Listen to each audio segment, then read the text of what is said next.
قال الله تبارك وتعالى في كلامه المجيد: أعوذ بالله من الشيطان الرجيم، بسم الله الرحمن الرحيم. أأنتم أشد خلقا أم السماء بناها رفع سمكها فسواها وأغطش ليلها وأخرج ضحاها والأرض بعد ذلك دحاها أخرج منها ماءها ومرعاها والجبال أرساها متاعا لكم ولأنعامكم. قال المؤلف والمفسر رحمه الله تعالى: أدام النفع بعلومه وعلومكم في الدارين آمين. إلى أن قال: يقول تعالى محتجا على منکری البعث في إعادة الخلق بعد بدئه. اللہ تبارک و تعالی ان آیات مبارکہ میں ان لوگوں پر جو بعث کے منکر ہیں، جو حشر اور نشر اور اعادہ بعد الموت کے منکر ہیں، اللہ تبارک و تعالی اس پر اپنے دلائل اظہار فرماتے ہیں کمال قدرت کی. اَأَنْتُمْ أَشَدُّ خَلْقًا اَأَنْتُمْ یا انتم ایھا الناس، کہ اے لوگو کیا تم زیادہ بے اعتبار پیدائش کے سخت ہو یا آسمان؟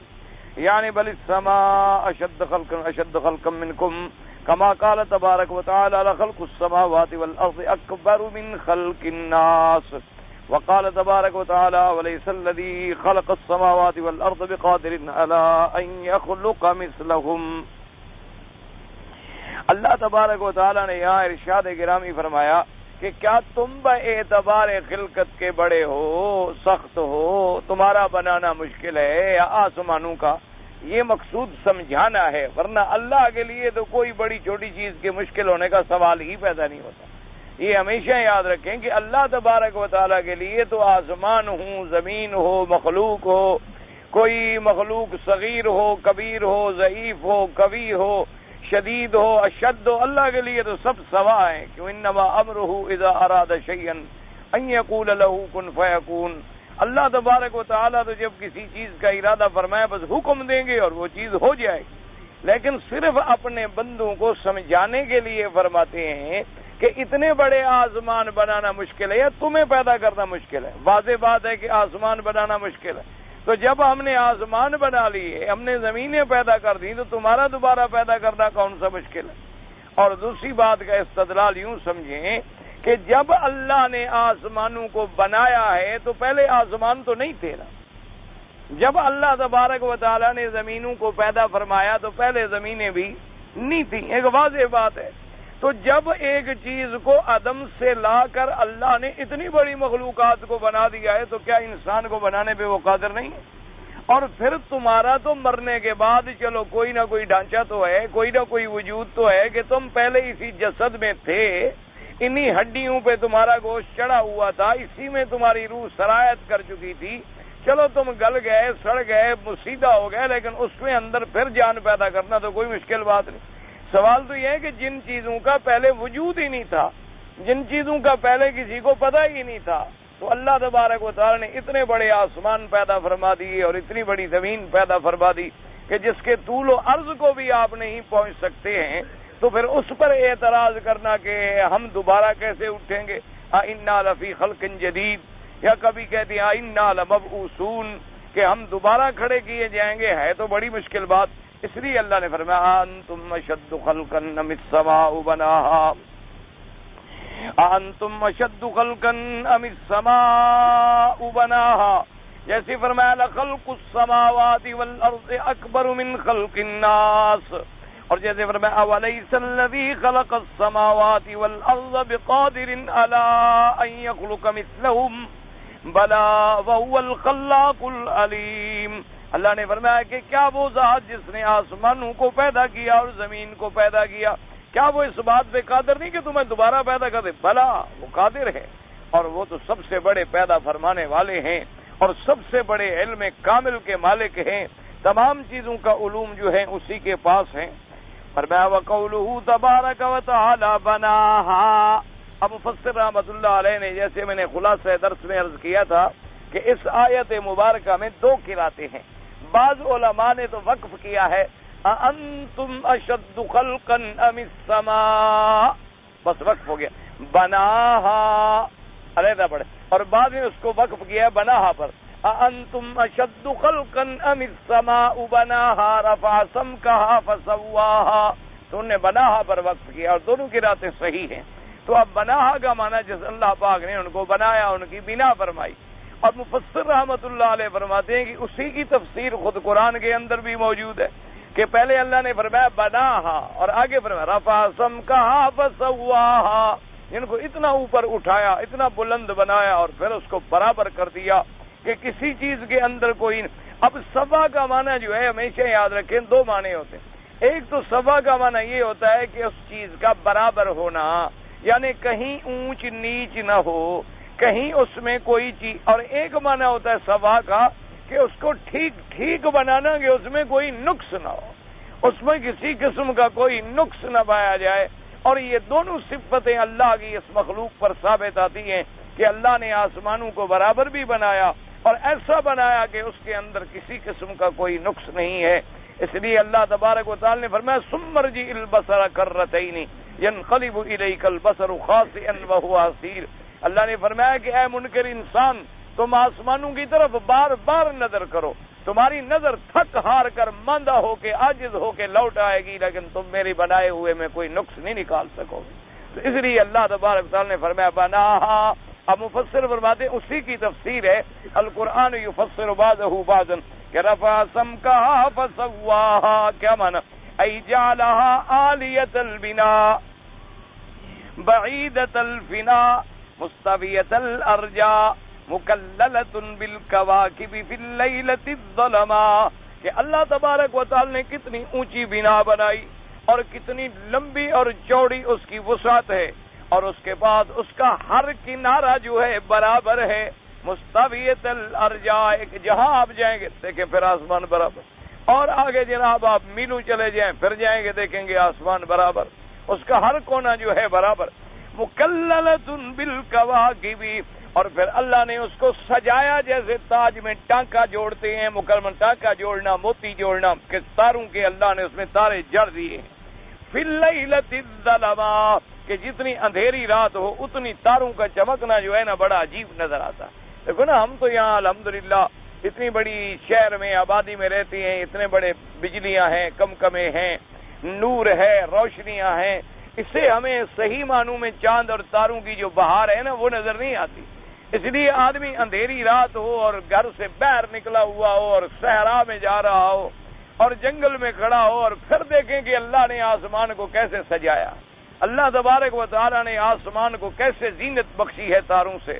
اس لیے اللہ نے فرمایا انا زینا السماء الدنیا بمصابیح، اللہ نے فرمایا تحقیق ہم نے زینت دی ہے ایسا آسمان دنیا کو تاروں سے۔ اور کہیں اللہ تبارک و تعالی فرماتے ہیں بزینت الکواکب، اللہ تبارک و تعالی نے اس کو زینت بخشی ہے ستاروں سے۔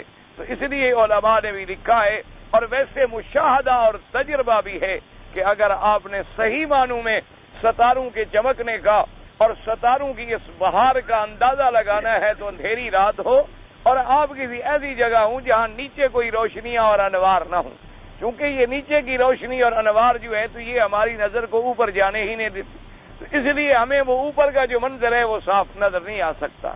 تو پھر آپ دیکھیں اور مشاہدہ قدرت کا کہ جس کو بھی اللہ نے ذرا بھی عقل دیا ہو تو وہ فوراً پکار اٹھتا ہے فتبارک اللہ احسن الخالقین، کہ وہ خدا بند قدوس کی قدرت کا کمال ہے کہ پھر ستارے کتنے بڑے بڑے ہیں، یہ سیارات کتنے بڑے بڑے ہیں۔ اچھا، پھر ہر ستارے کا جناب علیحدہ ایک رخ ہے، ہر ستارے کی علیحدہ علیحدہ ایک باقاعدہ لائنیں اور باقاعدہ اس کے راستے ہیں، پھر اس کے چلنے کے منازل ہیں، پھر ان کے لیے سیارات ہیں، پھر ان کے لیے بروج ہیں۔ اچھا، پھر بعض ستارے ایسے ہیں جو بالکل جماعت کی حیثیت میں 6-6 7-7 اکٹھے نکلیں گے، اور بعض ستارے ایسے ہیں جو بالکل علیحدہ منفرد کھڑا ہوا ہوگا، باقی تاروں سے علیحدہ آپ کو نظر آئے گا۔ بعض تارے ایسے ہیں جن کی چمک جو ہے بے انتہا تیز ہے، اور بعض تارے ایسے ہیں جن کی چمک جو ہے انتہائی مدھم ہے، اور بعض تارے ایسے ہیں جن کی روشنی ابھی زمین تک نہیں پہنچی ہے، اتنی دور ہیں اور اتنے بعید ہیں۔ اس لیے اللہ تبارک و تعالی نے فرمایا کہ رفع سمکہا فسواہا مفسر فرماتی ہیں کہ اللہ تبارک و تعالیٰ کی اس کمال قدرت پہ غور کریں کہ عالیت البنا کتنا اس کو اونچا کر دیا، اور اس کے بعد فرماتی ہیں بعیدت الفنا کہ اتنا دور ہے کہ آپ کوئی چھو نہیں سکتا ہے، اور فرمایا مستویت الارجا کہ اس کے پھر کنارے جو ہیں سب اس کے برابر کر دیے ہیں، اور فرمایا پھر اس میں جڑ دیے مکللۃ بالکواکب فی اللیلۃ الظلماء کہ اندھیری رات میں پھر سجایا آسمانوں کو تاروں کے ساتھ اور تاروں کی روشنی کے ساتھ، اور اس کے بعد فرماتے ہیں وقولہ تبارک و تعالی واغطش لیلہا واخرج ضحاہا ای جعل لیلہا مظلما اسودا حالکا ونہارہا مضیئا مشرقا نیرا واضحا، اللہ پاک نے بنایا اس کی رات کو اندھیرے والی سیاہ، اللہ پاک نے دیکھے رات کو کیسے بنا دیا، ایک اندھیرا ہے، ایک سیاہی ہے، ایک ظلمت ہے، اور خدا کی قدرت ہے کہ پھر اسی اندھیری میں، اسی ظلمت میں، اسی رات کی سیاہی میں کتنی راحت ہے، کتنی آرام ہے۔ یعنی اگر آدمی اللہ کی نعمتوں میں غور کرے تو اسی ایک نعمت کا بھی شکر ادا نہیں کر سکتا، کیونکہ اللہ تبارک و تعالی نے دن اور رات کا ایک ایسا نظام بنا دیا ہے کہ رات اللہ نے ہمارے سونے کے لیے بنا دی اور دن ہمارے کام کے لیے بنا دیا۔ اچھا، کام چونکہ کرنا تھا تو کام روشنی میں زیادہ کھلا ہوتا ہے، آپ دیکھیں نا جو کام حالانکہ بڑی بڑی بجلی کی آپ بڑی بڑی ٹیوب لائٹ لگا لیں، کچھ کر لیں، پھر بھی آپ کہتے ہیں چھوڑو یار جب دن ہوگا تو ذرا باریک کام ہے یہ دن میں کر لیں گے، حالانکہ روشنی موجود ہوتی ہے لیکن وہ دن کی روشنی کا مقابلہ تو نہیں کر سکتی۔ اور رات کو جناب آپ سوئے معمولی سی بھی کوئی لائٹ آ رہی ہو تو آپ کہیں چھوڑو یار بجھاؤ ذرا اندھیرا ہو تو نیند آئے، اسی لیے آپ دن میں بھی دیکھیں آپ دروازے ہوتے ہیں، کھڑکیاں ہوتی ہیں، آگے شیشے لگے ہوتے ہیں، پھر بھی پردے آپ ڈالتے ہیں کہ روشنی نہ آئے، اندھیرا ہو جائے تو میں ذرا کھانا کھا کے سو سکوں۔ تو اللہ پاک نے ایک ایسا نظام بنا دیا، ورنہ اگر یہ نظام اللہ بندوں کے سپرد کر دیتے کہ چلو بھی دن ہی دن ہے، اپنے سونے شونے کا خود فکر کرو،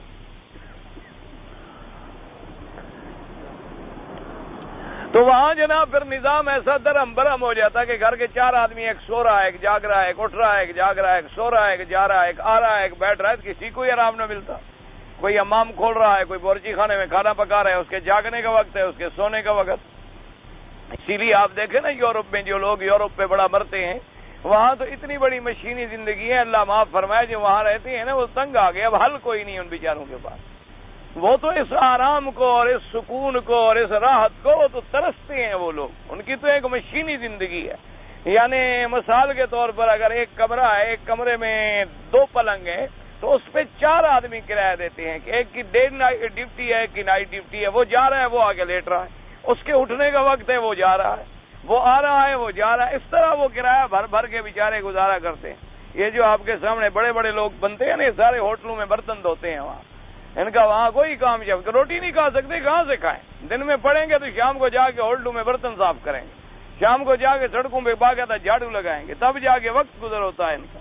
تو یہ اللہ کا ایک ایسا نظام ہے، خداوند قدوس نے کہ رات بنا دی، انسان جانور بھی سو جاتا، انسان پرندے اور چرند بھی سو جاتے، انسان یعنی شام ہونے لگی، سورج پیلا ہونے لگا اور طیور اور چرند اور حیوانات سب لوٹے اپنے اپنے گھروں کی طرف، سب واپس آ رہے ہیں کہ اب ہمارے آرام کا وقت آ رہا، اب ہم نے واپس جانا ہے، اب ہماری رات کا وقت۔ اور جوں جناب صبح ہوتی گئی، پہلے صبح کاذب ہوئی، پھر صبح صادق ہوئی، پھر ذرا روشنی اور بڑی، پھر اور بڑی، پھر سورج نکلا، سورج آیا، سب تارے ماند پڑ گئے، روشنیاں پھیل گئی، اب ہر چیز تیار ہو کے نکل رہی ہے جانے کے لیے، ہر چیز جو ہے اپنے اپنے کام کے لیے بالکل تیار ہو رہی ہے۔ اللہ تبارک و تعالی نے فرمایا کہ دیکھو اغطش لیلہا، ہم نے اس کی رات کو کیسے اندھیرے والا بنا دیا، کیسے سیاہ بنا دیا، کہ اسی سیاہی میں اور اسی رات کی تاریکی میں کتنی تیری نعمتیں ہیں، کتنی تمہاری راحت کے آرام کے اسباب ہیں۔ اور دن کو ہم نے ایسے بنا دیا مشرقاً ضیئاً کہ ہم نے اس کو روشن بنا دیا، چمکنے والا بنا دیا، واضح بنا دیا، تاکہ تم اپنے قصبے معاش کر سکو۔ جیسے اللہ نے فرمایا جعلنا اللیل لباسا وجعلنا النہار معاشا، ہم نے رات کو تیرے لیے پردہ بنایا اور دن کو تیرے لیے آرام کا، دن کو تیرے لیے قصب معاش کا ذریعہ پیدا فرما دیا۔ اور یہی وجہ ہے کہ آج کل یہاں پر میں نے دیکھا ہے، اللہ تبارک و تعالی آپ کو بھی مجھے بھی اور ہر بھائی کو ہدایت عطا فرمائے، یہاں آنے کے بعد تو ایسا نظام غلط ہو گیا ہے اور زندگی اللہ معاف فرمائے اسلامی اور شرعی اصولوں کے خلاف ہو رہی ہے کہ اللہ پاک ہمارے حال پہ رحم فرما دے۔ حالانکہ حضور پاک نے فرمایا کہ عشاء کے بعد بات کرنا بھی منع ہے، یعنی عشاء کی نماز پڑھنے کے بعد باتیں کرنا اسلام نے منع فرمایا ہے۔ فرمایا کہ ہاں کوئی عالم ہے، کوئی دین کا مطالعہ ہے، یا کوئی میاں بیوی آپس میں بات کر رہے ہیں، ضروری بات ہے، انسان ہے آخر، بیوی اس کے حقوق ہے، فرمایا ورنہ اس کے علاوہ بس آپ نماز پڑھیں اور سو جائیں، آرام کریں، تاکہ اللہ نے رات کو آرام کے لیے بنایا ہے۔ اور اسی طریقے سے صبح کے بعد علماء نے سونے کو پسند نہیں فرمایا، کہ صبح کو اللہ پاک نے دن ہمارے کام کے لیے بنایا ہے، دن ہمارے کوئی سونے کے لیے تو نہیں بنایا۔ لیکن اب یہاں بالکل برعکس ہو گیا معاملہ کہ ساری رات آدمی جاگ رہا ہے، اور صبح کی نماز بھی جن کے مقدر میں ہے الحمدللہ، ورنہ جو محروم ہیں وہ تو اللہ کے فرائض سے بھی محروم ہیں، اور اس کے بعد وہ سو رہا ہے، 11-12 بجے اٹھ رہا ہے، دن ختم ہو گیا، اس کے بعد آپ نے کیا کام کرنا ہے یا کیا ترقی کرنی ہے؟ جو قومیں اس طرح خواب غفلت میں پڑی ہوئی ہوں، انہوں نے پھر کس قسم کی ترقی کرنی ہے؟ یہ تو اللہ تبارک و تعالیٰ کا کرم ہے کہ اللہ ہمیں بغیر محنت کے اور بغیر مانگے ہوئے رزق دے رہے ہیں۔ اللہ تبارک و تعالیٰ یعنی زبردستی، جیسے کوئی نوالا منہ میں زور سے ٹھونس دیتا ہے نا، ہمارے لوگ منہ میں اللہ میاں تو زبردستی ٹھونس رہے ہیں، ورنہ ہم کوئی مستحق تو نہیں رہے ہیں، نہ کھانے کے، نہ نعمتوں کے، نہ پینے کے، یعنی ہم کچھ بھی نہ کریں اور اللہ تبارک و تعالیٰ اتنی نعمتیں دے دیں کہ دنیا حسد کرتی پھرے۔ یہ تو اللہ کا شکر ہے، ورنہ ہم کیا کر رہے ہیں؟ ہماری زندگیاں تو بالکل بیکار ہو گئی ہیں، نعوذ باللہ۔ یہی وجہ ہے کہ آج دیکھیں کوئی مؤلف پیدا نہیں ہو رہا، کوئی مصنف پیدا نہیں ہو رہا، کوئی مفسر پیدا نہیں ہو رہا، کوئی محدث پیدا نہیں ہو رہا، کوئی نحو کا امام پیدا نہیں ہو رہا، کوئی قواعد پہ آدمی پیدا نہیں ہو رہا۔ کس وقت؟ کام کا وقت ہی نہیں، اوقات کو غلط کر دیا گیا ہے تو کام کیسے ہو؟ آپ اصولی سی بات ہے نا جی، اللہ تبارک و تعالیٰ نے آپ کو گاڑی کا ویل جو ہے آپ جب نیچے لگائیں گے تو چلے گا، گاڑی کی چھت کے اوپر لگا دو تو پھر تو نہیں چلے گا نا۔ ہر چیز کی اپنی ایک جگہ ہے، اس جگہ پر جب آپ اس کو رکھیں گے تو بڑے سکون سے زندگی گزرے۔ اب آپ جائیں مثلا عشاء کی نماز پڑھ کے اگر آپ 9:30 بجے 10 بجے بھی لیٹ جائیں تو بڑے اطمینان سے آپ 4 بجے اٹھیں، یعنی 6 گھنٹے آپ نے نیند لے لی ہو۔ 6 گھنٹے نیند بہت بڑی نیند ہے ایک پکی عمر کے آدمی کے لیے۔ چھوٹے بچے جو ہیں وہ تو خیر 8 گھنٹے ان کے لیے ضروری ہوتی ہے، لیکن جو یعنی 30-40 سال کی بات کی عمر ہے ان کے لیے تو 6 گھنٹے بہت بڑی نیند ہے۔ آپ نے اگر 6 گھنٹے نیند لے لی، اب آپ 4 بجے اٹھیں گے، تہجد پڑھیں گے، اور جناب ماشاءاللہ حرم میں آئیں گے، فجر نماز پڑھیں گے، طواف کریں گے یا درس سنیں گے، اشراق کی نماز پڑھیں گے، گھر جائیں گے، بچے جاگے ہوئے ہیں، ناشتہ تیار ہے، غسل کریں گے، ناشتہ کریں گے، کپڑے پہنیں گے، ڈیوٹی بجائیں گے، سارا دن مجال ہے آپ کو کوئی ذرا سی پریشانی ہے یا ذرا سا آپ کے بدن میں کوئی۔ اب آپ 2 بجے رات تک تو بیٹھے رہے فلم پر، 2 بجے رات تک تو فلم چل رہی ہے، اور یعنی صرف جاگ نہیں رہے بلکہ پورا دماغ، پوری آنکھیں، پورا ذہن اسی کی طرف لگا ہوا ہے۔ اتنی شوق سے اللہ کا کعبہ کبھی نہیں دیکھا جتنا تم فلم دیکھتے ہو۔ یعنی میں اللہ کے کعبے میں کھلی بات کہتا ہوں الحمدللہ، یعنی اتنا ذوق اور شوق سے اللہ تبارک و تعالیٰ کے کعبے کو بھی تم نے نہیں دیکھا ہوگا، نعوذ باللہ ثم نعوذ باللہ، جتنے ذوق سے تمہاری نظر ہوتی ہے کہ کوئی چیز ہماری نظروں سے نکل نہ جائے، اور جتنے غور سے تم فلم کے ڈائیلاگ یاد کرتے ہو، اللہ کے قرآن کی آیت کبھی یاد نہیں۔ یعنی اس سے بڑا اور کیا ہوگا بھائی؟ وہ سوچو تو صحیح، ہم مسلمان کہاں جا رہے ہیں؟ ہم کدھر جا رہے ہیں؟ اللہ نے تو مسلمانوں کو پورے عالم انسانیت کے لیے بنا کے بھیجا تھا، کنتم خیر امۃ اخرجت للناس تأمرون بالمعروف وتنہون عن المنکر۔ اور ہم جناب ایسے منکرات میں خود ڈوب گئے ہیں اور ایسے منکرات میں خود کھو گئے ہیں۔ اب ایمان سے کہیں، جو آدمی 2 بجے رات کو فلم دیکھ کے سوئے گا، اس کے دماغ میں تو وہی اسکرین پہ فلم چل رہی ہے نا، نیند تو اس کو 3 بجے کے بعد آئے گی۔ 1 گھنٹے تک تو اس کے دماغ میں وہی کچھ دوڑ رہا ہے نا جس کا اس نے مطالعہ کیا، اور صرف یہ ادھر فلم پہ نظر ہے اور منہ میں نعوذ باللہ دخان ہے اور سگریٹ ہے، محرمات وہ بھی ذات ہیں۔ انا للہ و انا الیہ راجعون، انا للہ و انا الیہ راجعون۔ مسلمان پتہ نہیں کہاں جا رہا، اور پورے گھر میں دھواں ایسے اڑا ہوا ہے، اللہ معاف فرمائے، جیسے کوئی ریلوے کا انجن چلا ہوا۔ یعنی بعض اوقات یقین فرمائیں، بعض دوستوں کے گھر میں جانا ہوتا ہے، ایمانداری کی بات میں عرض کر رہا ہوں، 2 منٹ آدمی نہیں برداشت کر سکتا، سانس گھٹنے لگ جاتا ہے، اندر اتنا نیکوٹین بھری ہوئی ہوتی ہے، اتنا اندر گیس بھرا ہوا ہوتا ہے آپ کی اس سگریٹ کی لعنت کا، اس میں ایک نیکوٹین، ایک زہر ہوتا ہے۔ اگر اللہ معاف کرے یعنی آپ اس کو پوری کھڑکیاں یعنی ایئر ٹائٹ کر دیں اور اس سگریٹ کے نیکوٹین کو اندر رہنے دیں، پورا گھر مر جائے اس۔ یہ تو پھر بھی کوئی نہ کوئی دھواں ادھر ادھر نکل جاتا ہے تو آپ بچ جاتے ہیں، آپ سمجھتے ہیں کہ ہم کوئی اچھا کام کر رہے ہیں۔ تو پورا اچھا، اب جناب وہ 3 بجے سویا ہے اور صبح 7 بجے اس نے ڈیوٹی پہ جانا ہے، 7 بجے ڈیوٹی پہ تب پہنچے گا جب 6 بجے وہ گاڑی میں بیٹھے، موٹر پہ بیٹھے، بس پہ بیٹھے، اپنی کار پہ بیٹھے۔ اب جناب 3 بجے کا سویا ہوا آدمی 5:45 اٹھے گا، جلدی سے نہائے گا اور جلدی سے جناب کپڑے پہنے گا، پھر وہ نتیجہ وہی ہوتا ہے کہ اپنی پینٹ گھر میں رہ جاتی ہے، بیوی کی پہن کے دفتر پہنچ جاتے ہیں۔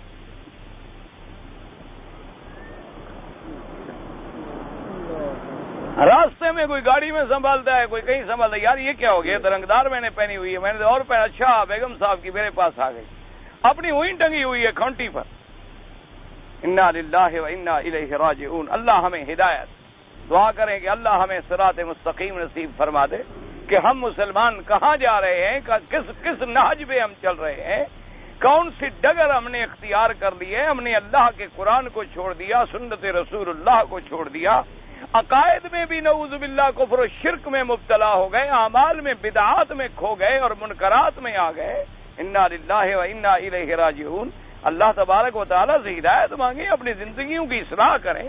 ابھی چھوٹے چھوٹے بچے جو 2 سال 3 سال 4 سال کے ہیں، ان کو جب آپ یہی تربیت دے رہے ہیں تو بڑے ہو کر کیا خیال ہے ان میں تبدیلی آ سکتی ہے؟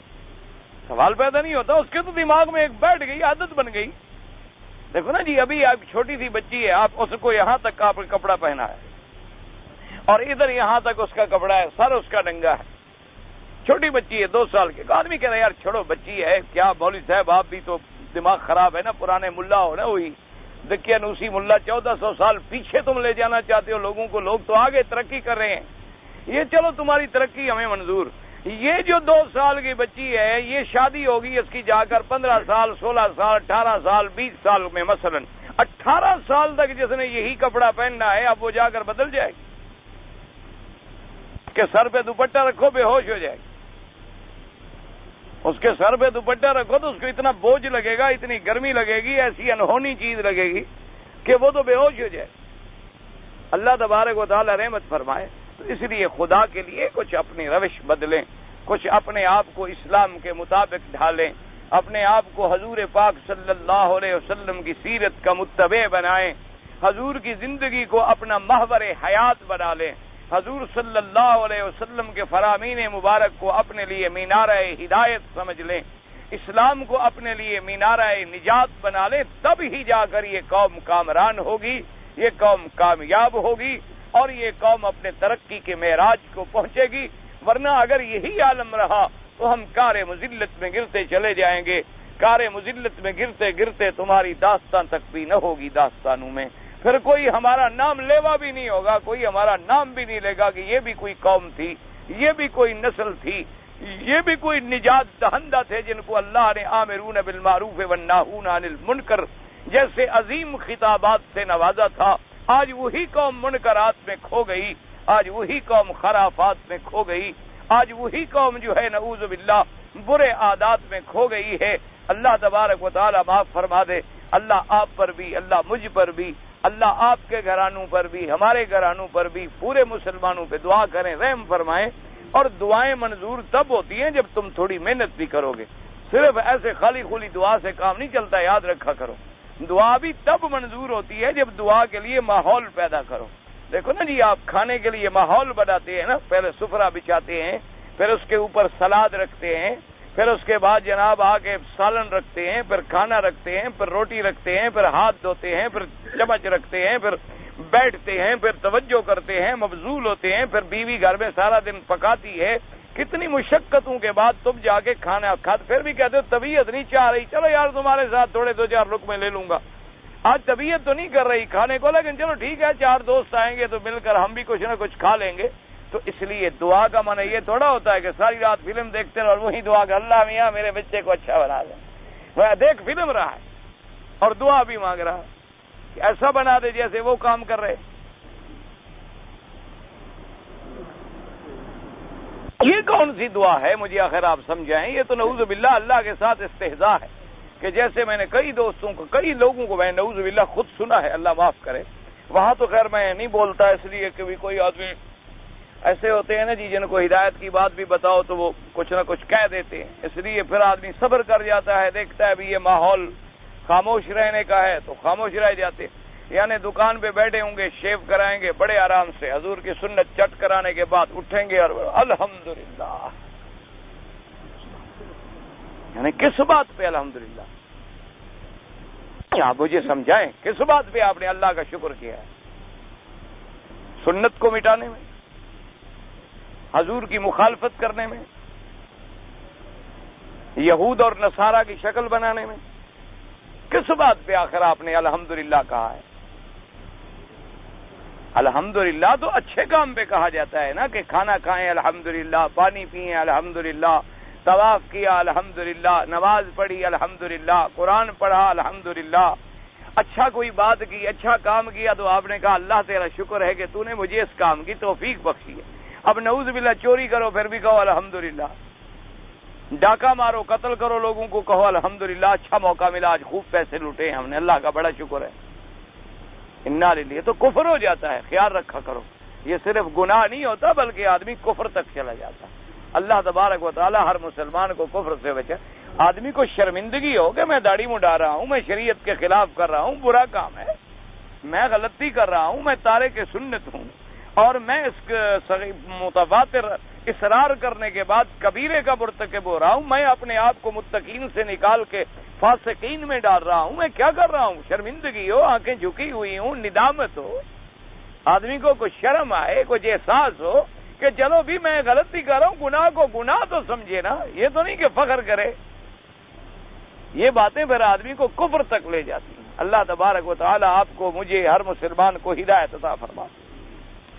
قال ابن عباس رضی اللہ تعالیٰ عنہ اغتش لیلا ازلمہ، نے فرمایا نے رات کو اللہ پاک نے اندھیرے والا بنایا. وقضا قال مجاہد و اکرمۃ سعید بن جبیر و جماعت کثیرون واخرج ضحاها، کیا معنی فرمایا انار نہارہا، اللہ نے دن کو روشن بنایا. اچھا یاد رکھیں یہ رات اور دن کی نسبت آسمان کی طرف کیوں کر دی گئی؟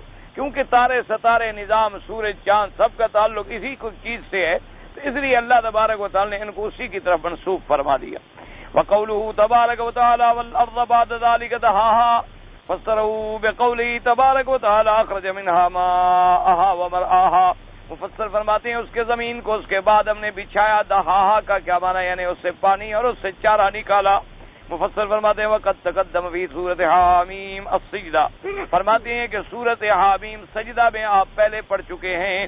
ان الارض خلقت قبل خلق السماء ولكن انما دحيت بعد خلق السماء بمعنى انه اخرج ما كان فيها بالقوه الى الفعل. مفسر رحمۃ اللہ علیہ فرماتے ہیں کہ آپ پہلے پڑھ چکے ہیں کہ زمین جو ہے وہ آسمانوں سے پہلے پیدا کی گئی، لیکن بچھایا بعد، اور جو چیزیں ان نکالنی تھیں وہ قوت اللہ نے اس کے اندر بعد میں رکھی. یعنی زمین پیدا پہلے ہوئی، آسمان پیدا بعد میں ہوئے، لیکن زمینوں کا بچھانا، زمینوں کا پھیلانا، زمینوں کے اندر یہ قوت رویدگی اور یہ پانی اور یہ چیزیں رکھنا یہ بعد میں کی گئی. تو اس لیے اب دونوں قرآن کی آیات جو ہیں جمع ہو گئے، کیونکہ یہاں آتا ہے والارض بعد ذلک دحاها کہ زمین ہم نے بعد میں بچھائی، اور وہاں قرآن پاک فرماتا ہے کہ اللہ پاک نے آسمانوں اور زمینوں کو پیدا کیا، اور اس کے بعد فرماتے ہیں کہ ثم استوى الى السماء وهي دخان. تو وہاں معلوم ہوتا ہے کہ اللہ تبارک و تعالی نے آسمان جو ہیں وہ پہلے بنائے اور زمین بعد میں بنائے، آسمان بعد میں بنائے ہیں اور زمین پہلے بنائی ہے. تو مفسر رحمۃ اللہ علیہ فرماتے ہیں کہ ان آیات مبارک کو جمع یوں کیا ہے علماء نے کہ زمین بنائی پہلے گئی، پھر آسمان پیدا کیے گئے، اور اس کا پھیلانا، اس کے اندر ان چیزوں کا، نباتات کا رویدگی کا رکھنا اور چشموں کا اور پانی کا اور ان ساری چیزوں کا پیدا کرنا، اس میں بالفعل قوت پیدا کرنی، یہ بعد میں کیا. تو لہذا بات جمع ہو گئی. جیسے کہ خلاصہ درس میں میں نے عرض کیا تھا کہ جب آدمی گھر میں روٹی پکاتا ہے تو آٹا گوندھ کے رکھ دیتے ہیں کہ ذرا خمیر اٹھ جائے. تو اب آٹا تو گوندا ہوا ہے اور سالن پک رہا ہے. اب سالن تیار ہو گیا، حالانکہ آٹا پہلے گوندا تھا، سالن بعد میں رکھا تھا. تو اب آٹا جب تیار ہو گیا پھر اس کے پیڑے بنا ڈالے، پھر پیڑے کے بعد پھر وقت آیا تو اسی وقت چلو بھی جلدی سے جب سالن تیار ہو گیا ہے، آٹا بالکل تیار ہے، اب آدمی آ کے بیٹھیں گے تو ہم تازہ اسی وقت روٹی لگا کے بھیجیں گے کہ گرم روٹی سے وہ فائدہ اٹھائیں گے اور وہ اچھی طریقے سے کھا لیں گے اور اچھے طریقے سے استفادہ کریں گے. تو اس لیے اللہ نے زمین کو پیدا تو پہلے فرما دیا لیکن بچھایا بعد میں. اس لیے مفسر فرماتے ہیں کہ جیسے حامیم السجدہ میں آپ پہلے بھی الحمدللہ پڑھ چکے ہیں. وهذا معنى قول ابن عباس وغیر واحد واختاروا ابن جریر، یہی قول حضرت ابن عباس رحمۃ رضی اللہ تعالیٰ عنہ کا ہے اور اسی طرح مفسرین سلف صالحین نے فرمایا اور اسی قول کو راجح فرمایا حضرت ابن جریر رحمۃ اللہ علیہ نے. یاد رکھیں ابن جریر جو ہیں یہ دو ہیں، ایک ابن جریر مفسر ہیں جو اہل سنت کے بڑے امام ہیں اور ایک ابن جریر جو ہے وہ شیعہ ہے. تو خدا کی قدرت یہ ہے کہ اس کا نام بھی محمد ابن جریر الطبری ہے، اس کا نام بھی اسی طرح، نام بھی یہی، باپ کا نام بھی یہی، لقب بھی یہی. آگے جا کر پھر دادے میں تبدیلی آتی ہے. تو عام آدمی بعض لوگوں کو بڑا دھوکہ لگ جاتا ہے، تو کبھی وہ اس شیعہ کا قول پڑھتے ہیں تو کہتے ہیں کہ محمد ابن جریر کا قول ہے، حالانکہ محمد ابن جریر الطبری جو ہیں قرآن لکھی ہے عظیم، اور یہ تمام مفسرین جو ہیں یہ ناقل ہیں ابن جریر کے، یعنی سب اس سے نقل کرتے ہیں، اسی سے لیتے ہیں. اصل تفسیر جو ہے وہی ہے ابن جریر رحمۃ اللہ علیہ نے جو لکھی ہے، وہ 30 جلدوں کے اندر یعنی ہر پارے کی ایک جلد علیحدہ ہے. تو اور ایک جو ہے محمد ابن جریر الطبری ہو، آگے جا کر اس کا دادا رستم بنتا ہے، وہ جو ہے وہ شیعہ ہے، اس کا وہ تو مورخ قسم کا آدمی ہے، اس کا تفسیر سے حدیث سے تعلق ہی نہیں ہے. تو اس لیے ہمیشہ کبھی کبھی اقوال میں جب تشابہ آ جاتا ہے، تضاد آ جاتا ہے تو آدمی گھبرا جاتا ہے کہ یہ کیا بات ہے.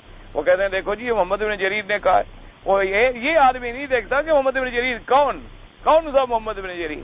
طبری تو ہو گیا لیکن طبرستان کے علاقے میں کتنی لوگ پیدا ہوئے ہوں گے، جیسے مثلا مکہ مکرمہ میں کتنی لوگ پیدا ہوئے ہوں گے.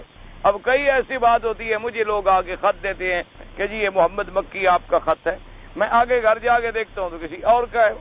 تو محمد مکی کوئی اور بھی ہوگا، اس اللہ کے بندے کا خط ہوگا، لوگوں نے مجھے پہنچا دیا. اچھا کبھی ایسا بھی ہوتا ہے کہ اللہ تبارک و تعالیٰ مہربانی فرمائے میری چیزیں کسی اور کو پہنچا دی جاتی ہیں، میرے خطوط جو ہیں کسی اور، یہ مغالطے ہو جاتے ہیں.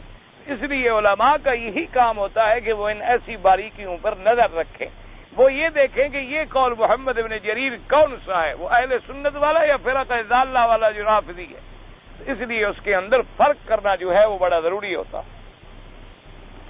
وقال ابن ابي حاتم حدثنا ابي قال حدثنا عبد الله بن جعفر الرقي قال حدثنا عبيد الله يعني ابن عمر عن زيد بن ابي انيسة عن المنهال بن عمرو سعيد بن جبير عن ابن عباس رضي الله تعالى عنه ضحى وضحى ان اخرج من الماء والمرى وشقق فيه الانهار وجعل فيه الجبال والرمال والسبل والاكام. مفسر رحمۃ اللہ علیہ فرماتے ہیں کہ حضرت ابن عباس رضی اللہ تعالی عنہ ضحى کا ترجمہ فرماتے ہیں ضحى کیا معنی، وہ فرماتے ہیں ضحى اخرج منا الماء کہ اس سے پانی نکالا، چراگاہیں نکالی، وشقق فی الانہار اس میں نہریں رکھی، وجعل فیہا الجبال اس میں پہاڑ رکھے، والرمال اس میں ریت کے ٹیلے رکھے، والسبل راستے رکھے، آکام اونچے اونچے ٹیلے رکھے. فذالک قولہ تعالی والارض بعد ذالک دحاہا. انہوں نے فرمایا کہ دحاہا کا معنی صرف بسطہا نہیں، یوں سمجھے، یعنی ایک تو دہا کا معنی ہے نا زمین کا بچھانا، ایک ہے کہ زمین کا بچھانا، اس سے پانی نکالنا، نہریں جاری کرنی، اس میں پہاڑوں کا رکھنا، اس میں ریت پیدا فرمانی، اس کے اندر بڑے بڑے ٹیلے پیدا. تو انہوں نے فرمایا یہ سارا ترجمہ دہا کا ہے، یعنی صرف بچھانا مراد نہیں کہتے بچھا دو، بلکہ بچھانے کے بعد جو ساری چیزیں اللہ نے زمین پہ رکھی ہیں وہ ساری اسی لفظ میں آ جاتی ہیں کہ والارض بعد ذالک دحاہا. اسی کے اندر پہاڑوں کا جمانا، نہروں کا جاری فرمانا، پانی کا نکالنا، پھر زمین میں قوت رویدگی پیدا کرنے کے جو چیز آپ کاشت کرتے ہیں وہ نکل آتی ہے، ورنہ اصولی چیز تھا. اب دیکھیں نا خدا کی قدرت کا نظام دیکھیں، ایک گندم کا دانہ ہے، آپ اسے زمین میں ڈالتے ہیں، مٹی کے نیچے وہ چھپ جاتا. اچھا اصولی طور پر تو یہ اس کو نیچے جانا چاہیے، اوپر تو نہیں اٹھنا چاہیے نا، لیکن اس کی ایک شاخ اوپر جا رہی ہے، ایک نیچے جا رہی ہے، نیچے جڑ بن رہی ہے اور اوپر جناب جھاڑ بن رہا، اوپر جناب وہ کھیت بن رہا. تو یہ اللہ تبارک و تعالیٰ کا نظام ہے. یہ خاصیتیں زمین میں پیدا کرنی جو ہیں یہ اس کے کمال قدرت پر دلالت فرماتی ہیں. فرماتے ہیں والارض بعد ذلك دحاها وقد تقدم تقریر ذلك هنالك. فرماتے ہیں اور یہ پہلے بھی آپ پڑھ چکے ہیں, گزر چکی ہے, زیادہ تفسیر اگر دیکھنی ہو تو اس لیے قاعدہ ہوتا ہے مفسرین کا کہ اگر ایک آیت مبارک پہلے کسی صورت میں گزر چکی ہے تو اشارہ فرما دیتے ہیں, تاکہ اگر آپ کو کوئی چیز بھول گئی ہے طالب العلم کو تو اسی آیت کو کھول لے اور اسی جگہ کو کھول لے اور اسی صورت کو کھول کے دوبارہ مطالعہ کر لے. وقوله تبارک و تعالی والجبال ارساها. ارساها کا معنی فرماتے ہیں قررها واثبتها واكدها في اماكنها وهو الحكيم العليم الرؤوف بخلقه الرحیم. اللہ تبارک و تعالی نے زمینوں پہ پہاڑوں کو جمایا, پہاڑوں کو رکھا, اور رکھا بھی اپنی قدرت کاملہ سے. کیوں؟ علیم بھی اسی کی ذات صفت ہے, حکیم بھی اسی کا صفت ہے کہ پہاڑ کہاں رکھنا ہے کہاں نہیں رکھنا. اس لیے آپ جائیں بعض ملکوں میں سارا ملک گھوم جائیں پہاڑ نہیں ہے, آپ جائیں بعض ملکوں میں سارا ملک گھوم جائیں ریت نہیں ہے, آپ جائیں بعض ملکوں میں سارے ملک میں پھرتے رہیں دریا نہیں ہے, اور آپ جائیں بعض ملکوں میں یہ ساری چیزیں ہیں, دریا بھی موجود ہیں, سارا بھی موجود ہیں, جنگل بھی موجود ہیں, پہاڑ بھی موجود ہیں, اور سمندر بھی موجود ہیں, اور ساری چیز اللہ کا نظام ہے کہ کہاں کہاں کس کو رکھنا ہے اور کہاں کہاں کس کو نہیں رکھنا ہے.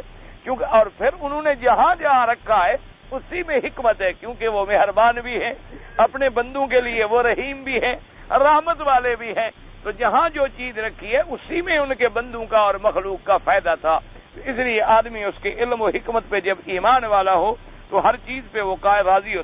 وقت قال الامام احمد حدثنا یزید بن ہارون قال اخبرنا العوام بن حوشب عن سلیمان ابن ابی سلیمان عن انس بن مالک رضی اللہ تعالی عنہ عن النبي صلى الله عليه وسلم قال لما خلق الله الارض جعل التميد وخلق الجبال فالقاها عليها فاستقرت فتعجبت الملائكه من خلق الجبال فقالت يا رب فهل من خلقك شيء اشد من الجبال قال نعم الحديد قالت يا رب فهل من خلقك شيء اشد من الحديد قال نعم النار قالت يا رب فهل من خلقك شيء اشد من النار قال نعم الماء قالت يا رب فهل من خلقك شيء اشد من الماء قال نعم الريح قال يا رب فهل من خلقك شيء اشد من الريح قال نعم ابن آدم يستوي يمينه يخفي عن شماله. اب اس روایت پاک میں آتا ہے حضرت انس بن مالک رضی اللہ تعالی عنہ حضور پاک سے روایت کرتی ہیں کہ حضور پاک سرکار مدینہ صلی اللہ علیہ وسلم نے فرمایا کہ لما خلق اللہ الارض, اللہ تبارک و تعالی نے جب زمین کو پیدا فرمایا, مادت تمید کے مادہ سے یعنی اس میں اضطراب آیا, حرکت آئی جب اللہ پاک نے ارساہا پھر پہاڑوں کو پیدا فرمایا. تو جب اللہ نے پہاڑوں کو پیدا فرمایا تو ملائکہ حیران ہو گئے, انہوں نے کہا پروردگار عالم ایسی سخت پہاڑ, یہ تو بڑی عجیب چیز ہے, اور اس نے تو زمین کا ہلنا جلنا ہی بند کر دیا, اتنے بڑے بوجھ رکھ دیے اور اتنا سخت پتھر. اللہ میاں اس سے بھی کوئی سخت چیز ہے آپ کی مخلوق میں کہ جو ایسے پہاڑ سے بھی زیادہ سخت ہو؟ اللہ تبارک نے فرمایا کہ ہاں بالکل, یہ پتھر کیا ہے, ہم نے لوہا بنایا جو پتھر کو توڑ پھوڑ کے رکھ دے. دیکھا نہیں آپ نے لوہے کو لے کے کھڑے ہوتے ہیں اور پتھروں کو پورے پہاڑوں کو توڑ کے رکھ دیا, پورے پہاڑوں میں جناب ٹنل بنا دیے, سرنگیں بنا دی, نفق بنا دیے, پہاڑوں کو توڑ کے زمین کے برابر کر کے رستے بنا دیے. کیا لوہے کی مشینیں لگی ہوئی ہیں اور توڑ رہے ہیں اور لگے ہوئے. تو ملائکہ حیران ہوئے, انہوں نے کہا اللہ میاں باقی لوہا تو بڑی سخت چیز ہے, اس نے تو پہاڑوں کو بھی توڑ پھوڑ دیا, تو اس سے بھی کوئی اور سخت چیز ہے میرا اللہ؟ اللہ نے فرمایا ہاں بالکل, لوہا کیا ہے, ہم نے آگ اس سے بھی سخت بنائی ہے کہ لوہے کو آگ میں ڈالو تو پانی کر دے.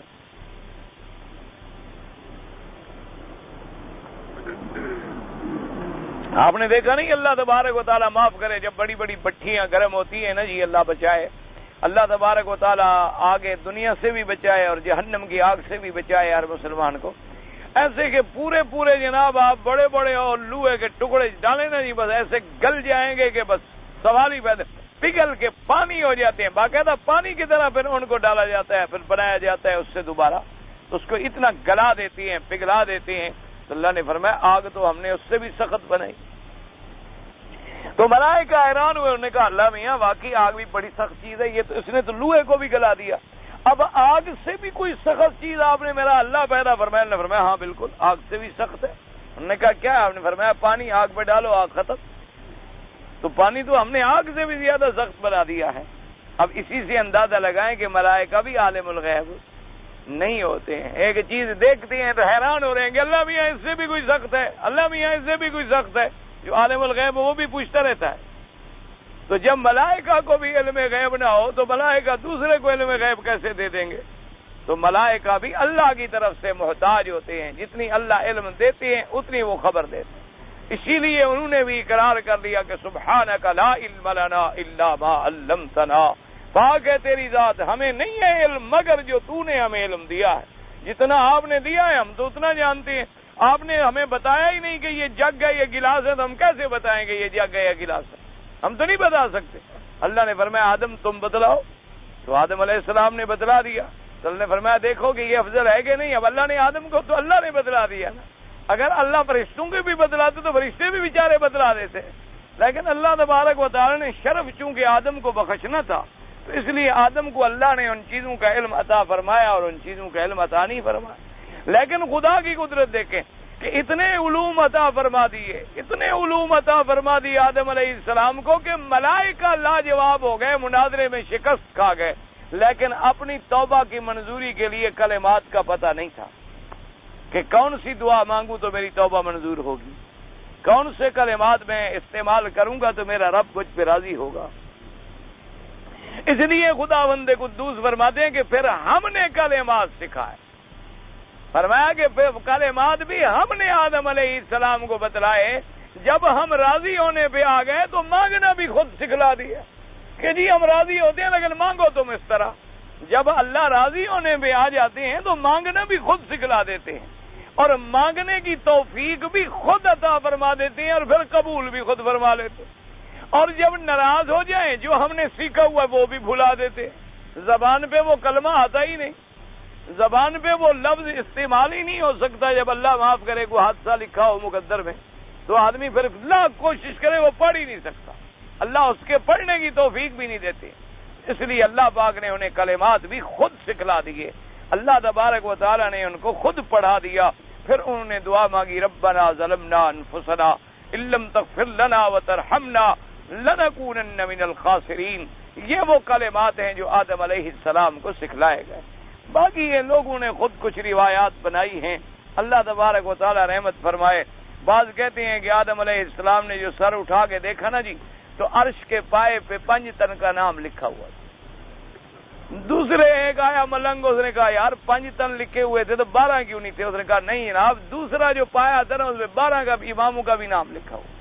تو پھر حضرت آدم علیہ السلام نے اللہ میاں کو 5 تن کا واسطہ دیا کہ اللہ میاں ان 5 تن کا واسطہ مہربانی کر۔ 5 تن کا واسطہ تو خدا ٹال نہیں سکتا تھا نا، تو اس لیے پھر اللہ تبارک و تعالی نے آدم کی توبہ جو ہے منظور فرما لی۔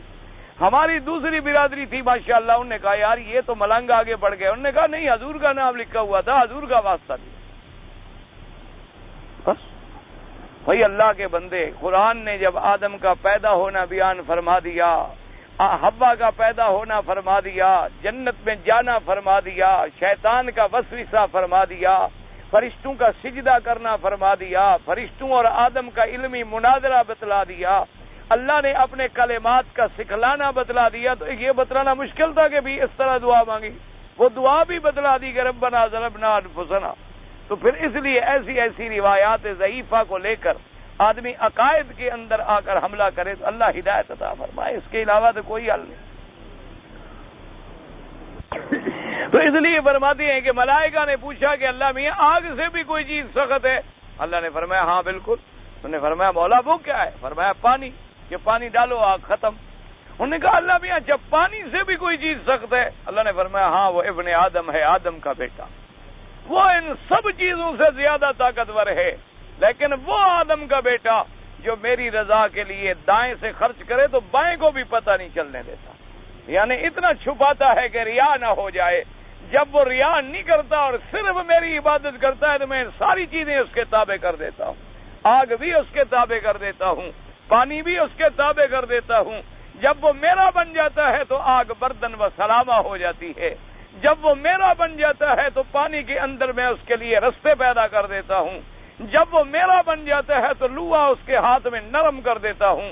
حضرت داؤد علیہ السلام جب زیرہ بنا دے جیسے چاہتے لوہے کو موڑ دیتے، اللہ تبارک و تعالی جیسے چاہتے، اور جب وہ میرا بن جاتا ہے تو پہاڑ اگر ہلیں تو حضور نے اپنا پاؤں مارا، فرمایا کیا کر رہے ہو، مت ہلو، تمہارے اوپر نہیں ہے الا نبی و صدیق و شہید، تمہارے اوپر ایک اللہ کا نبی ہے، ایک صدیق ہے اور ایک شہید۔ پہاڑ تھم گیا۔ دیکھا نہیں مدینے میں زلزلہ آیا، حضرت عمر نے کوڑا مارا زمین، کہا کیوں ہلتی ہو، بند ہو جاؤ، بس ختم۔ تو اس لیے اللہ نے فرمایا بس شرط یہ ہے کہ میرا بندہ بنے۔ تم جب خدا کے بندے ہی نہ بنو تو پھر طاقت کہاں سے آئے؟ ہم تو کبھی طاقت کے بندے بن گئے، ہم کبھی دولت کے بندے بن گئے، ہم کبھی مادہ کے بندے بن گئے، ہم کبھی اقتدار کے بندے بن گئے، ہم کبھی سرمایہ دار کے بندے بن گئے، خدا کے بندے تو ہم بنے ہی نہیں ہیں نا بھائی۔ اللہ تبارک و تعالیٰ اگر ہمیں اپنا بندہ بنا دے تو سبحان اللہ، پھر اس کا کیا مقابلہ ہو سکتا ہے؟ اللہ تبارک و تعالیٰ دعا یہ کرے کہ ہمیں صحیح معنوں میں اپنا بندہ بنا دے، اپنی ابدیت نصیب کر دے۔ اگر وہ مرتبہ ہمیں نصیب ہو جائے تو پھر اس بندے کا کیا؟ دیکھا نہیں آپ نے اللہ کا بندہ نہیں کہ اللہ کا پیغمبر کہتا ہے کہ بھائی ایکم یاتینی بعرشہا، کون ہے جو ملکہ سبا کا عرش لے کر میری دربار میں آئے؟ تو وہ بھی جن بھی تو اللہ کے بندے ہیں نا۔ قال عفریت من الجن، اس نے کہا جی میں ابھی لاؤں گا، اتنی دیر میں جتنی دیر آپ کی مجلس لگتی ہے نا اتنی دیر کی مجھے اجازت دے دو، بس تخت آئے۔ اب سلیمان بھی اللہ کا بندہ ہے، اس نے کہا ہمیں اتنی دیر بھی گوارا نہیں ہے، ہمیں جلدی چاہیے۔ اندازہ فرمائیں اب سلیمان علیہ السلام بھی اللہ کا بندہ ہے اور میں اتنی دیر، جتنی دیر میری مجلس ہوتی ہے تو بڑی دیر ہے۔ قال الذی عنده علم من الکتاب، اللہ کے ایک ولی ہیں، انہوں نے عرض کیا حضور آپ مجھے حکم تو دیں، انا آتی کبھی ہی قبل ان یرتد الیک طرفک، ذرا آپ آنکھیں بند کریں، کون دے گا آ گیا جی یہ لو۔ فلما رآہ مستقرا عنده، لیکن یہ ہے بندہ بننا کہ آگے فخر نہیں آیا، قال ھذا من فضل ربی، کہا یہ میرے اللہ کا فضل ہے، ورنہ میری کیا طاقت، میری کیا طاقت، میں کیا کر سکتا ہوں، یہ اللہ کا فضل۔ اور اللہ نے فضل کیوں بنا؟ لیبلونی، وہ میری آزمائش کر رہے ہیں کہ میں اللہ کا شکر گزار بنتا ہوں کہ تکبر کرتا ہوں۔ اتنی بڑی نعمتیں ملنے کے بعد میری عاجزی بڑھتی ہے یا میرا کبر بڑھتا ہے؟ اگر اللہ ہمیں بندہ بنا دے، جھگڑا تو یہی ہے کہ ہم آج تک اللہ کے بندے نہیں بنے۔ کوئی داتا کا بندہ بن گیا، کوئی پیر کا بندہ بن گیا، کوئی کلندر کا بندہ بن گیا، کوئی دولت کا بندہ بن گیا، کوئی اقتصادی بندہ بن گیا، کوئی سائنسی بندہ بن گیا، کوئی سرمایہ دار کا بندہ بن گیا، خدا کا بندہ تو ہے نہیں۔ خدا کے بندے اگر ہم بن جائیں تو ساری دنیا ہمارے پاؤں میں پڑی ہو، ساری دنیا ہمارے قدموں میں پڑی ہو۔ شرط یہ ہے کہ ہم اللہ کے بندے بن جائیں، اللہ تبارک و تعالی ہمیں اپنا بندہ بنا دے۔ اس لیے فرمایا کہ میرا بندہ تو ان سب سے زیادہ سخت ہے، یتصدق بیمینہ یخفیہا عن شمالہ۔ وقال ابو جعفر بن جریر حدثنا ابن حمید قال حدثنا جریر عن ابی عبد الرحمن السلمی عن علی رضی اللہ تعالی عنہ قال لما خلق اللہ الارض کمست وقال تخلق علی آدم ذریته وکون علی نترهم ویجرون علی بالخطایا فارسها اللہ بالجبال منها ما ترون من ومنها ما لا ترون وكان افضل قرار الارض كرام الجذور اذا نحر يختلج لحمه قریب جدا۔ ایک روایت آئی ہے ابو جعفر ابن جریر نے نقل کی ہے حضرت علی سے۔ یہ اکثر روایات میں بڑا خیال کیا کریں کہ بعض روایتیں حضرت علی سے یا جعفر الصادق سے یا حسین ابن علی سے، ایسی روایات پر طالب العلم کا قاعدہ ہوتا ہے کہ خصوصی نظر رکھے، کیونکہ انہی روایتوں میں اللہ معاف کرے ملنگوں نے ہیر پھیر کیا ہوتا ہے زیادہ۔ وہ نسبت کرتے ہیں اپنے امام معصوم کی طرف اور امام معصوم کو پتہ ہی نہیں ہوتا، معصوم صرف اللہ کے نبی کی ذات ہوتی ہے۔ یہ ایسی روایتیں جو ہے نا بناتی ہیں۔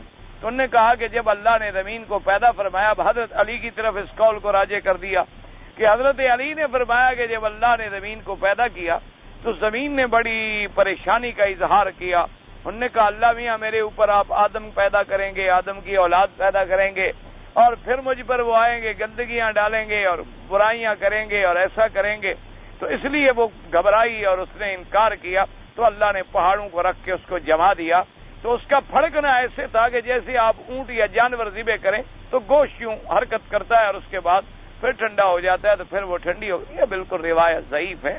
پہلی چیز تو یہ ہے کہ زمین کو یہ علم کہاں سے آ گیا کہ آدم کو پیدا فرمائیں گے، اور پھر یہ علم کیسے آ گیا کہ وہ آئے گا تو لازماً مجھ پر کرے گا ہی گناہ۔ اس لیے ہمیشہ یہ روایات ایسی ہیں من گھڑت، یہ گھڑنتو روایات ہوتی ہیں. اسی لیے مفسر نے فرمایا غریب جدہ، بالکل اوپری ہے، ناقابل عمل ہے. زمین ہے، کوئی چیز ہے، سب اللہ کے تابع ہے. اللہ تبارک و تعالیٰ کے حکم سے سر منہ بھی کوئی اعراض نہیں کر سکتا اور کوئی خلاف نہیں کر سکتا.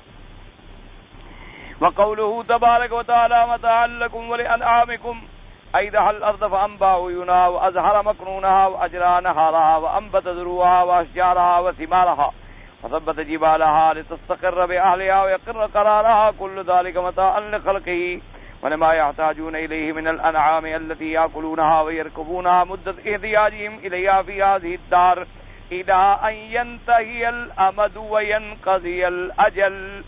اللہ نے فرمایا کہ ہم نے زمین کو بچھایا، اس میں ہم نے چشمے جاری کر دیے، ہم نے اس میں چھپی ہوئی چیزوں کو نکالا، ہم نے نہریں بنائی، ہم نے اس سے پھر کھیتیاں، درخت اور پھل اگائے، ہم نے اس پہ پہاڑ جمائے تاکہ قرار پکڑے.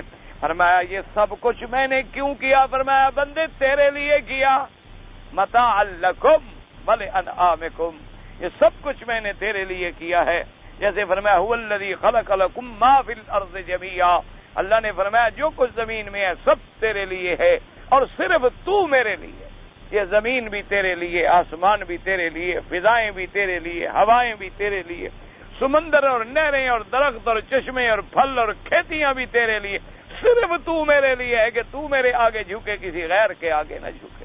تو میرے آگے دستے سوال دراز کرے، کسی غیر کے آگے دستے سوال دراز نہ کرے.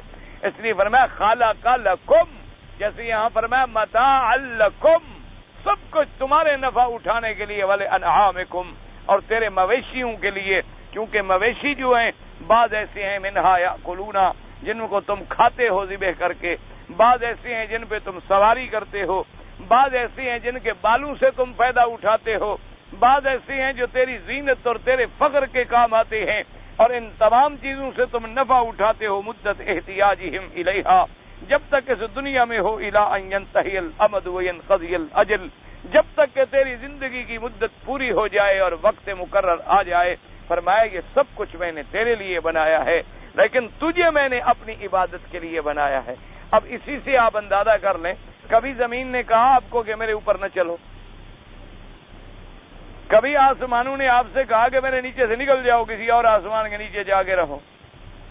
کبھی پانی نے آپ کو کہا کہ مجھے نہ پیو. کبھی جانور کو آپ ذبح کر رہے ہیں، اس بیچارے نے کہا کہ مجھے نہ کرو. آپ گوشت پکا پکا کے مرچی اور مسالے ڈال ڈال کے، تیرے گوشت کی ٹکڑے میں ذرا پکا کر دیکھو نا اپنے گوشت کو، ذرا اپنے گوشت کا ایک ٹکڑا کاٹ کے ذرا چڑھاؤ نا اس کو ہانڈی میں، ذرا مسالے وسالے ڈال کے بھون کے کھاؤ، تمہیں پتہ لگے. تمہیں پتہ لگے نا کہ جانور کے گوشت کو ہم کیسے پکا رہے ہیں اور کیسے اس کی بوٹیاں بنا رہے ہیں اور کیسے اس کی ہڈیوں کو ہم کاٹ رہے ہیں. ٹھیک ہے، سب تیرے لیے ہے. لیکن اللہ فرماتے تو ایک ایسا بندہ ہے کہ کبھی قبروں پہ سجدہ ہے اور کبھی درختوں پہ سجدہ ہے اور کبھی جناب پیروں پہ سجدہ ہے، کبھی زندہ کو سجدہ ہے، کبھی مردہ کو سجدہ ہے، کبھی زندہ کے آگے ہاتھ باندھ کے کھڑا ہے. جی میں تو جناب آپ کے دروازے کا کتا ہوں. آج کل یہ بڑی ادب ہوتی آتے ہیں نا جی، گلے میں کپڑا ڈال کے، حضرت میں پیر دے درد کتا ہوں. ویسے بات سچی کرتے ہوں، میرا خیال ہے جھوٹ نہیں بولتے. اگر بندے ہوتے تو غیر کے دروازے پہ جھکتے بلا نہ. ایمان سے کہو، اگر بندہ ہو اللہ کا بندہ تو غیر کے آگے جھکے گا. یعنی یہ کون سا ادب ہے کہ میں آپ کے دروازے کا کتا ہوں. جیسے وہ مثال مشہور ہے نا کہ ایک پرانے دور میں کسی ریاست کی بات ہے، ایک آدمی بیچارہ پنجاب کا کوئی میراثی تھا غریب، تو وہ وہاں گیا. اس غریب نے کبھی لکھنؤ شکھنؤ تو دیکھا نہیں تھا. وہ لکھنؤ میں بڑے نازک قسم کے لوگ ہوتے ہیں، بڑے نفیس قسم کے لوگ ہوتے ہیں. وہاں گیا تو ایک نواب اس کو ٹکر گیا، وہ غریب میراثی ہمارے اپنے پنجاب کے علاقے کا سیدھا سادہ آدمی.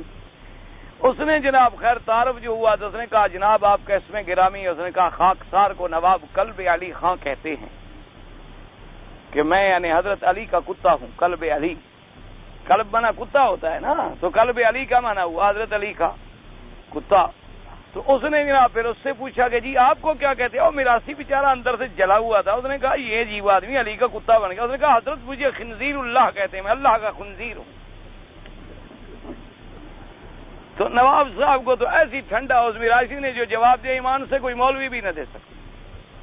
دیانتداری کی بات ہے، جو جواب اس بیچارے نے دیا نا، ہمارا کوئی مولوی ہوتا وہ بھی نہ دے سکتا. ایسا ٹھیک ٹھاک جواب دیا نا، نواب کو عقل آ گئی کہ یہ کون سے نام ہے خدا کے بندے. اگر یہ نام ایمان سے دیکھو، ٹھنڈا مسئلہ سمجھو، اگر قلب علی یا قلب فلان یا سگے فلان یا سگے دربار فلان اور سگے پیر اور سگے دستگیر اور سگے آستان اور یہ باتیں ہوتی تو سب سے پہلے صحابہ لکھتے اپنے نام کے ساتھ. ایک بات یاد رکھو، صحابہ سے زیادہ حضور کی محبت کسی کے دل میں نہیں ہے اور نہ پیدا ہو سکتی اور نہ اتنی کوئی قربانی کر سکتا ہے. تو پہلے صحابہ لکھتے کہ ہم جناب یوں ہیں اور ہم جناب یوں ہیں اور ہم جناب یوں ہیں. کسی صحابی کے نام کے ساتھ آپ پوری دنیا کی تاریخ اٹھا ڈالیں، کبھی کسی صحابی نے ایسا لفظ لکھا ہے اپنے نام کے ساتھ؟ تو جب حضور کی ذات کے لیے یہ نہیں کہا گیا کہ حضور میں آپ کے در کا کتا ہوں، حضور کے دروازے کے لیے یہ بات استعمال، ہاں کسی بزرگ نے کسی حالت میں کہہ دیا وہ حجت نہیں ہوتی. بعض لوگ پھر ڈھونڈ ڈھونڈ کے لیے آتے ہیں جی فلاں مولوی نے بھی لکھا، ایک آدمی نے لکھ دیا حجت بن جائے گی. تم قرآن و حدیث لے کر آؤ.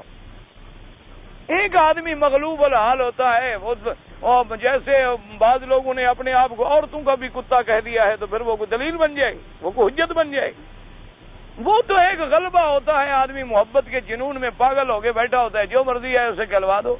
تو وہ باتیں شریعت میں حجت نہیں بنتی. شریعت میں حجت وہ ہوتی ہیں جہاں اللہ کا قرآن ہو، حدیث رسول اللہ ہو، اجماع امت ہو، ائمہ کا کوئی فیصلہ ہو اور اس کو باقاعدہ دین میں کوئی حجت بنا کے پیش کیا گیا ہو. اللہ آپ کو بھی اور مجھے بھی صحیح معنوں میں حضور کی اتباع نصیب کرے.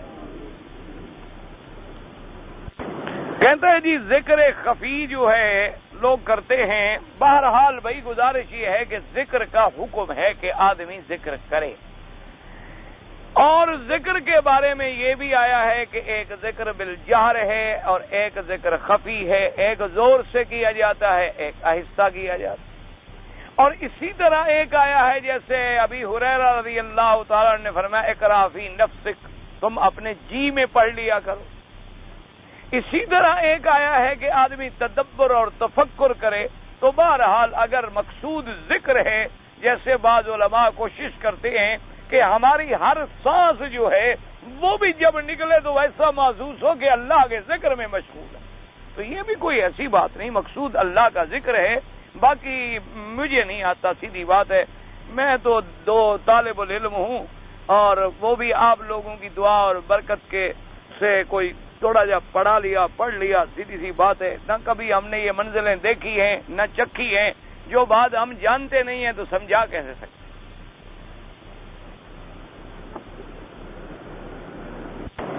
کسی سے سنا ہے کہ حضرت بلال رضی اللہ عنہ پتہ نہیں اذان دیتے وقت شہید ہو گیا. یہ آپ نے غلط ہی سنا ہے. اذان دیتے ہوئے کوئی شہید نہیں ہوتا. آدمی مر جائے تو شہید تو تب ہوتا ہے جب آدمی جنگ میں ہو، یا حضور نے فرمایا جو پیٹ کی بیماری سے مرے، یا آدمی ڈوب کے مر جائے. تو یہ آپ نے غلط سنا. یہ بھی لوگوں نے روایت بنائی ہے کہ حضرت بلال کو بلایا گیا، انہوں نے کہا کہ حضرت حسن حسین نے کہا کہ ہمیں اذان سناؤ جو تم حضور کے وقت میں اذان دیتے تھے. تو انہوں نے اذان دی اور اشہد ان محمد رسول اللہ پہ پہنچے تو مر گئے. یہ ملنگوں کی روایت ہے، اس میں کوئی حقیقت نہیں ہے. ملنگ بیٹھے ہوتے ہیں نا ترنگ میں، جو مرضی آئی بنا ڈالی، ورنہ اس میں کوئی حقیقت نہیں.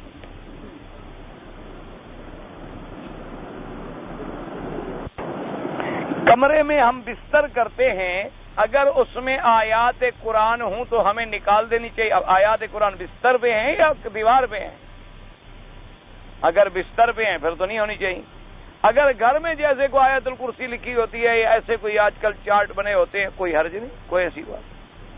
اب دیکھو بیچارہ ادب کرتے ہیں تو اتنا ڈر رہے ہیں کہ بیوی کے ساتھ سوؤں تو قرآن لکھا ہوا ہو.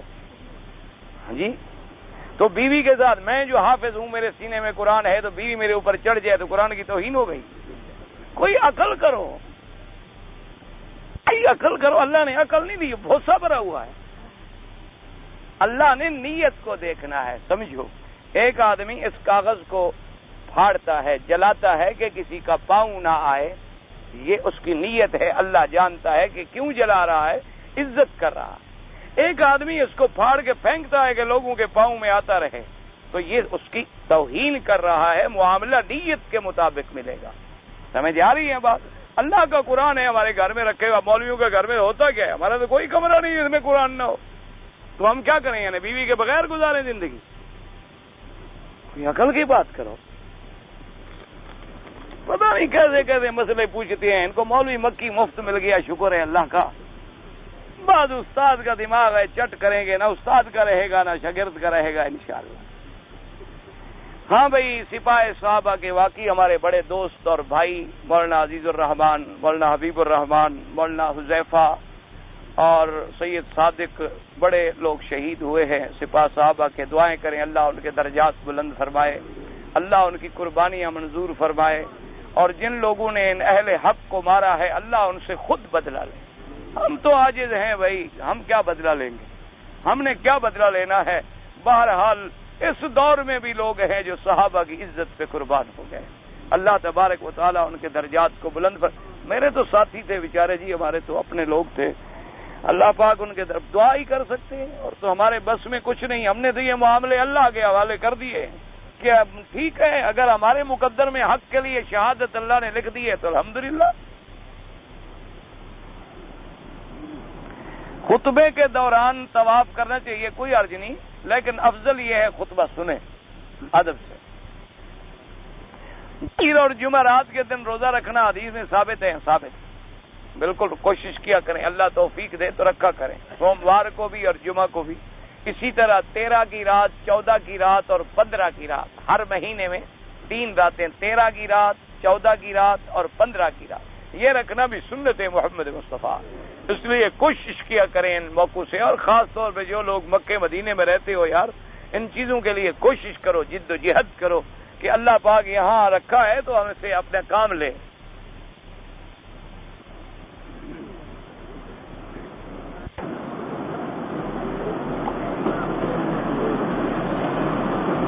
ہاں دیکھا جی، کہتے ہیں میں نے کل آپ کی تقریر میں ایک بات سنی تھی تو مجھے تصدیق ہو گئی کہ عارف والا ضلع وہاڑی کے علاقے میں ایک بزرگ کا مزار ہے جس پر عضو تناسل یعنی مرد کا آلہ تناسل لکڑی کے بنے ہوئے مزار کے باہر ٹنگے ہوئے ہوتے ہیں اور بکتے ہیں اور عورتیں اولاد کے لیے خریدتی ہیں. چلو شکر ہے کہ اب جگہ بھی معلوم ہو گئی، میں نے تو سنی تھی نا بات. تو اب آپ اندازہ کریں یہ بھی بزرگی ہے. انا للہ و انا الیہ راجعون. دعا کرو اللہ ہمیں کفر و شرک سے بچائے، تبارک و تعالی مسلمانوں کو ایسے بدعات اور گمراہیوں سے بچائے. اللہ تبارک و تعالی ہمیں اور آپ کو اور عالم اسلام کو ہدایت نصیب کرے.